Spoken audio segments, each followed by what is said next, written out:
बिहारियों के बिना किसी राज्य का काम नहीं चलने वाला है, चाहे वो गुजरात हो या चाहे वो महाराष्ट्र हो। कभी भी बिहारी बोझ नहीं बनता है, जहां जाता है वहां का बोझ उठाता है, वो कहीं बोझ नहीं बनता। बिहार का लोग तो वहाँ पर महाराष्ट्र के समृद्धि को उजागर कर रहा, ऊंचा कर रहा है, मेहनत मजदूरी करता है। बिहार और यूपी के लोगों को जो मजदूर हैं, पूरे देश में जो है मांग उठती है, लोग डिमांड करते हैं। अगर वो ना जाए तो उनकी जिंदगी जो है ठप हो जाएगी दूसरे राज्यों की। पलायन पर बिहार के नेताओं का बयान आप देख लीजिए, यही रहा है कि बिहार के बच्चे अगर दिल्ली में न रहें, बॉम्बे न रहें, पंजाब न जाएं तो वहां की व्यवस्था ठप पड़ जाएगी।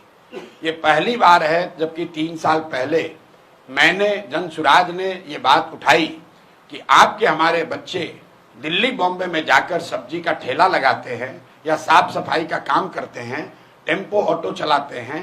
ये कोई शान की बात नहीं है। देखिए, कोई भी काम करने में कोई शिकायत नहीं है, काम सब अच्छा है, लेकिन जो लोग मजबूरी में बिहार के बच्चे जाकर अगर बॉम्बे में सब्जी बेच रहे हैं या वहां पर झाड़ू लगा रहे हैं या वहां पर ऑटो रिक्शा चला रहे हैं, पंजाब के खेतों में जाकर मजदूर का काम कर रहे हैं, ये शान और गौरव की बात नहीं है।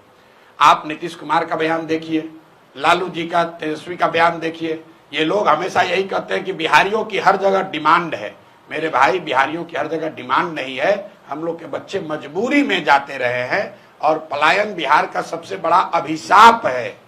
ये शान की बात नहीं है।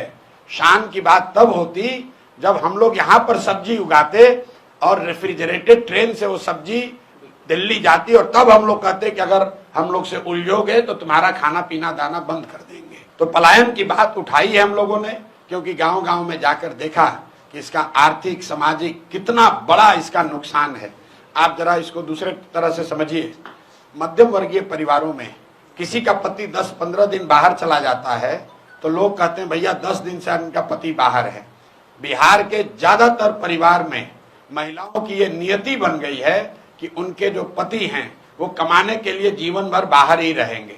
घर में जो भी युवा है वो जीवन भर बाहर ही रहेगा। कोई छठ में, ईद में, शादी ब्याह में घर आता है, बाकी 12 में 10 महीने वो बाहर रहता है।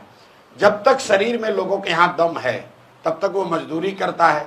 60-65 वर्ष का हो जाएगा तो बूढ़ा जब हो जाएगा, मजदूरी नहीं कर सकता है तो गांव आता है। और फिर उसके परिवार का जो सबसे नया लड़का है, 16 साल का, 18 साल का, वो लड़का ट्रेन में फिर मजदूर बनकर जाता है। ये पीढ़ियों से बात चलती आ रही है, ये रुकना चाहिए। पलायन का दर्द सबसे बड़ा दर्द है, इसलिए जनसुराज ने इस मुद्दे को उठाया है। सिर्फ मुद्दे को उठाया नहीं है, इसका पूरा प्लान दिया है कि कैसे 1 साल में 50 लाख से ज्यादा बिहार से बाहर रहने वाले मजदूरों को वापस लाकर यहीं पर रोजगार दिया जा सकता है। कल भी अभी सिवान में 15 मिनट तक मैंने इसको समझाया है। एक लाइन में आपको बता दूं, जनसुराज का जो मॉडल है कि जिस दिन बिहार से पूंजी का पलायन रुकेगा, उसके बाद बुद्धि का पलायन रुकेगा। पूंजी और बुद्धि का पलायन रुकेगा तो श्रम का पलायन अपने आप रुक जाएगा।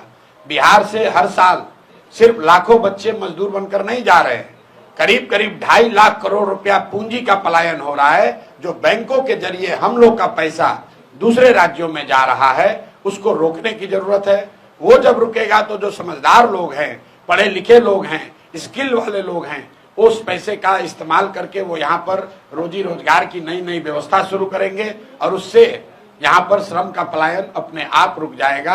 1 साल में, जनसुराज का वादा है, 1 साल में किसी भी व्यक्ति को मजबूरी में, अंडरलाइन कर रहे हैं, मजबूरी में, स्वेच्छा से जाना चाहते हैं जाइए, लेकिन मजबूरी में अपने बच्चों का पेट भरने के लिए हरियाणा, पंजाब, दिल्ली, बॉम्बे जाने की जरूरत नहीं पड़ेगी।